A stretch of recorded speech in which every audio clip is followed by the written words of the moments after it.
అలసిన మీ శరీరానికి శక్తి, బలం, ఆరోగ్యం కావాలా? Second shilajit resin. వీళ్ళందరూ మీరు చూస్తే ఎంత పెద్ద పెద్ద హీరోయిన్స్ మధ్యలో నేను కూడా ఉన్నానంటే అది ఓన్లీ నా టాలెంట్ ఒకటే కాదు, దేవుడు బ్లెస్సింగ్స్ కూడా. నేను కూడా అంటే అసలు వాళ్ళకి వచ్చిన కన్నా మంచి మాస్టర్ పీస్ ఇట్లు మీకు వచ్చాయి. ఒక మిస్టర్ పెళ్ళం కానీ ఒక శుభలగ్నం, మంచి క్యారెక్టర్స్ చేశాను నేను. స్టార్డమ్ అనేది పక్కన పెడితే పెద్ద పెద్ద స్టార్స్ నేను చేయకపోయి ఉండొచ్చు, బట్ మంచి మంచి డైరెక్టర్స్, పెద్ద పెద్ద స్టార్ డైరెక్టర్స్తో చేశాను. అవును, అంటే బాపు గారు పేరు చెప్తేనే తెలియని ఎవరు ఉంటారు. బాపు గారి సినిమానా, పైగా ఆయన సినిమాల్లో హీరోయిన్స్ బాగా ఫ్రేముల్లాగా గీసి మరి అందంగా చూపిస్తారు. అందం లేని వాళ్ళు కూడా అందంగా చూపిస్తారు అది ఆయన అన్నమాట. అలాగే కె విశ్వనాథ్ గారు, కె రాఘవేంద్రరావు గారు, దాసినారాయణరావు గారు, కృష్ణారెడ్డి గారు, ఇలాంటి వాళ్ళు డైరెక్టర్స్ అంతా చేసే అవకాశం, మంచి మంచి క్యారెక్టర్స్ చేసే అవకాశం, అది నా గాడ్ గ్రేస్. అదే ఇందాక ఇప్పుడు మీరు ఇంతమంది హీరోయిన్ లిస్ట్లో మీకు బాగా క్లోజ్ ఫ్రెండ్స్ అని చెప్పుకునే వాళ్ళు ఎవరండి? నాకు ఎందుకంటే మీకు ఆ ఫ్రెండ్షిప్ అన్న యాంగిల్ చాలా తక్కువ. అవునండి, నేను ఎక్కువ ఫ్రెండ్స్ ఎక్కువ మెయింటైన్ కాదు, నేను ఎవరితో ఎక్కువ మాట్లాడను కాబట్టి మూవ్ అవ్వను. సో అందుకని నేను ఎక్కువ అలా మూవ్ అయ్యి మాట్లాడే ఒక హీరోయిన్ సౌందర్య గారు. ఎందుకంటే అది ఎలా కనెక్ట్ అయ్యానంటే, అమ్మాయి బెంగళూరు, నేను బెంగళూరు. సో ఇద్దరు బెంగళూరు బాలికలు. ఆ తర్వాత ఆ టైంలో మేము దగ్గర 3-4-5 పిక్చర్స్ కలిసి చేసాం మేము. సో చేసినప్పుడు అన్నా చెల్లెలు, అమ్మ దొంగ, ఇలా చేసామన్నమాట. అది చేసినప్పుడు మేమిద్దరు ఆల్మోస్ట్ మా కాంబినేషన్ ఉండేది. ఇద్దరు పక్కన కూర్చొని, ఆ అమ్మాయి కూడా ఒక కిడ్ లాగే, ఇంకా వేరే ఏమి ఉండదు ఆలోచన. మా కన్నడ సినిమా సాంగ్స్ పాడుకుని, ఆ కన్నడ మాట్లాడడం అనేది అమ్మాయికి నా మీద ఎక్కువ ప్రేమ వచ్చేసింది, నాకు ఆ అమ్మాయి మీద ప్రేమ వచ్చింది. కన్నడ సాంగ్స్ మాట్లాడడం, ఇలా కనెక్ట్ అయ్యాం అనమాట. అయ్యి అలాగా తన పర్సనల్స్ నాకు చెప్పుకోవడం, నా పర్సనల్స్ అమ్మాయి చెప్పుకోవడం. ఆఫ్టర్ నేను మ్యారేజ్ చేసుకున్న తర్వాత వాళ్ళ అమ్మగారు ఫోన్ చేసి, ఎలా ఉన్నావు అమ్మని, ఇంత బిజీగా ఉన్నావు, ఎలా ఇంట్లో కూర్చున్నావు అనేవారు. ఆ అమ్మాయి కూడా నన్ను షూటింగ్ స్పాట్కి రమ్మని పిలిచేది.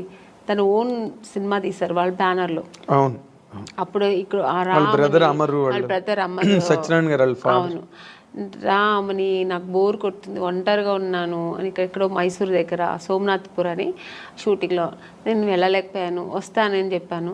సో అలా చాలా దగ్గర ఉండింది. ఆఫ్టర్ మ్యారేజ్ తర్వాత కూడా నేను ఫ్రెండ్షిప్ కంటిన్యూ అయిందంటే ఒక సౌందర్య. తన నాన్నగారు పోయినప్పుడు కూడా నాకు ఫోన్ చేసి ఓని ఏడ్ చేసి, నువ్వు ఇప్పుడు రా, నేను కలవాలి, నీతో మాట్లాడాలి నేను అంటే. టైం అప్పుడు 10 o'clock అయిపోయింది. నేను షూట్ చేసుకుని వచ్చాను హైదరాబాద్లోనే. తను ప్రశాంత్ కుటీర్లో ఉంది, నేను హోటల్లో ఉన్నాను. నేను కూడా ఏదో హోటల్లో ఉన్నాను. చెప్పేదాన్ని వెంటనే కారు వేసుకుని వచ్చాను అనమాట ప్రశాంత్ కుటీర్. వస్తే కూర్చొని, ఎందుకంటే అమ్మాయి సెంటిమెంట్గా ప్రశాంత్ కుటీర్ చాలా ఎంత పెద్ద హీరోయిన్ ప్రశాంత్ కుటీర్లో ఉండేది.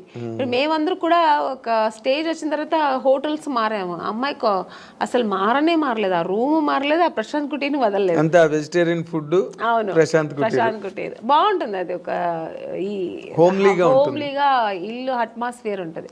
సో అక్కడ వెళ్తే అసలు నన్ను హగ్ చేసుకుని బోర్ నేర్చేసింది, చిన్నపిల్లలాగా ఏటి. మా 4 పిల్లర్స్లో ఒక పిల్లర్ వెళ్ళిపోయారు నాన్నగారు, నేను అమ్మ ముగ్గురే ఉన్నాము అమ్మని అని ఏడ్చి. అన్నాను, ఏదున్నా ధైర్యంగా ఫేస్ చేయాలి, నువ్వు ఏడవ, నేను తనకు ధైర్యం చెప్పింది. నేను అమ్మాయిలాగే, కానీ ఆ టైంలో అలా ఒకరికొకరు ఆద్దరు చెప్పుకొని అంత క్లోజ్ ఉండేది అన్నమాట అమ్మాయి. కానీ మరి అమ్మాయి పోయింది అలాగా, అప్పుడు అసలు నేను షూట్లో ఉన్నానండి. అప్పుడు కూడా ఆ టైంలో షూట్లో ఉన్నాను. నేను చెప్తే నేను నమ్మలేదు. సౌందర్య అని వేరే ఎవరైనా చెప్తున్నారు, సౌందర్య ఎలా పోతుందండి, ఎందుకు పోతుంది అన్నాను. అసలు నమ్మలేదు నేను. అసలు ఇలా కెమెరా పెట్టి ఇలా సౌందర్య గారు పోయారంటే ఇంక నాకు పక్కన మనుషులు ఉన్నారని ఏడ్చేసానండి. ఎవరి దగ్గర ఉందో ఆ క్లిప్పింగ్స్ తెలియదు, కానీ చూసారంటే చాలా ఘోరంగా ఉంటుంది. చిన్న పిల్లలాగా ఏడ్చేసాను నేను. నాకు మాటలు రావట్లేదు, నాకు ఒక షాక్ లాగా అయిందనమాట. ఆ అమ్మాయి పోవడం ఏంటి అసలు. ఆ తర్వాత అసలు నేను దేవుడి దగ్గర నిజంగా నేను ఇది ట్రూ అండి, నేనైతే దేవుడి దగ్గర ఒక్కటే వేడుకున్నా, నన్ను తీసుకెళ్ళొచ్చు కదా అమ్మాయిని ఉంచేసి అనిపించింది ఆ టైంలో. అలా ఏడ్చేసాను నేను. సో చాలా మంచి అమ్మాయి కూడా, అమ్మాయి ఒక మంచి అమ్మాయి, పర్సనల్గా అన్ని విషయాల్లో చాలా మంచి అమ్మాయి. ఆ టైంలో అలా ఫీల్ అయ్యాను అనమాట. ఇప్పుడు ఆ అమ్మాయిని తలుచుకున్న రోజు ఉండదు నాకు. ఎప్పుడైనా సినిమాలు వస్తే తన సినిమాలు చూస్తుంటే ఏడుపు వచ్చేస్తుంటుంది. నేననే కాదండి, అందరికీ సౌందర్య అంటే చాలా ఇష్టం. ఎందుకంటే అమ్మాయి ఎప్పుడు ఎవరిని ఒక్క మాట కామెంట్ చేయడం కానీ లేకపోతే ఇంకోళ్ళని క్రిటిసైజ్ చేయడం కానీ ఉండదండి. ఆల్మోస్ట్ మీలాగే మీ ఇద్దరు కనుక త్రాసులు వేస్తే అలాగే మంచి మంచి క్యారెక్టర్స్ చేసింది, మంచి ఆర్టిస్ట్, ఒక అమూర్ లాంటి సినిమా చేసింది, మంచి సినిమాలు వేసింది అలా. కానీ అమ్మాయి ఒక మంచి లైఫ్ చూడలేకపోయింది కదా అనిపించింది. హ్యాపీ అండి బిఫోర్ మ్యారేజ్ ఆల్సో? హ్యాపీ అండి. అమ్మాయి చల్లిమ యాక్చువల్గా అమ్మాయికి అలా ఉండడం ఇష్టం, సినిమా ఇంట్రెస్ట్ తక్కువ అండి. తను నాన్నగారు చెప్పారని హీరోయిన్ అయింది, కానీ తర్వాత తనకి ఇంట్రెస్ట్ వచ్చి తర్వాత చేసింది, అది వేరు. తన ఇష్టం ఏంటంటే మామూలు మన ఒక లైఫ్ ఉంది కదా, మ్యారేజ్ చేసుకోవాలి, మనం మామూలు ఒక సామాన్య మనుషులాగా ఉండాలని, హౌస్ వైఫ్ లాగా మన అందరిలా ఉండాలని చాలా ఇష్టపడేది నాకు తెలుసు అమ్మాయి. అలాంటి ఒక లైఫ్ ఆ అమ్మాయి అనుభవించకుండా వెళ్ళిపోయింది. సినిమాలో ఒక అంత ఎదిగిన అమ్మాయి ఒక పర్సనల్ లైఫ్ అనుభవించకుండా వెళ్ళిపోయింది అనేది తలుచుకుంటే చాలా బాగా. జగపతి బాబుని చేసుకుంటుందని ఒక టైంలో లేదండి, అసలు ఆ జగపతి బాబు గారికి ఆ థాట్ లేదు. ఆయనకు ఆల్రెడీ మ్యారేజ్ అయ్యి పిల్లలు ఉన్నారు, ఆయన అలా లేదు. జగపతి బాబు గారికి సౌందర్య అంటే రెస్పెక్ట్, అట్ ఎ టైం ఆయనకు చాలా ఇష్టం కూడా అమ్మాయి అంటే. ఆర్టిస్ట్గా మంచి ఆర్టిస్టు, వాళ్ళు బ్యానర్లో చాలా చేసిన సినిమా 2-3 సినిమాలు ఏదో చేసింది అనుకో. సో అంతే తప్ప అలాంటివి లేదు. సౌందర్యకైతే అసలు ఆ థాటే లేదండి, అస్సలు లేదు. మీకు ఆ థాట్ ఉంటే అమ్మాయి, ఎందుకంటే వాళ్ళ అన్నగారు చెప్పిన అమ్మాయి అబ్బాయిని పెళ్లి చేసుకుంటుంది. వాళ్ళ అన్నగారు చెప్పారని అమ్మాయి చేసుకుంది. వాళ్ళ అన్నగారు చెప్పి ఏ మాట, నాన్నగారు ఉన్నంత వరకు నాన్నగారు మాట వినేది. చిన్నపిల్లలాగే అండి వాళ్ళ ఇంట్లో. నెక్స్ట్ అమ్మకి కూతురులాగే ఉండేది తప్ప చెల్లెలాగా ఉండేది కాదు. అమ్మరు ఏం చెప్తే అది వినేది. అలాంటి అన్నప్పుడు ఇంకా జగపతి బాబు గారి మీద అలాంటి అసలు అది ఊరికి ఇండస్ట్రీ అంతా విపరీతంగా మాట్లాడుకున్నారు. లేదండి, చెవిలో పడిందో లేదో నాకు తెలియదు, తెలుసు నాకు కూడా, బట్ లేదు అలాంటి లేదు.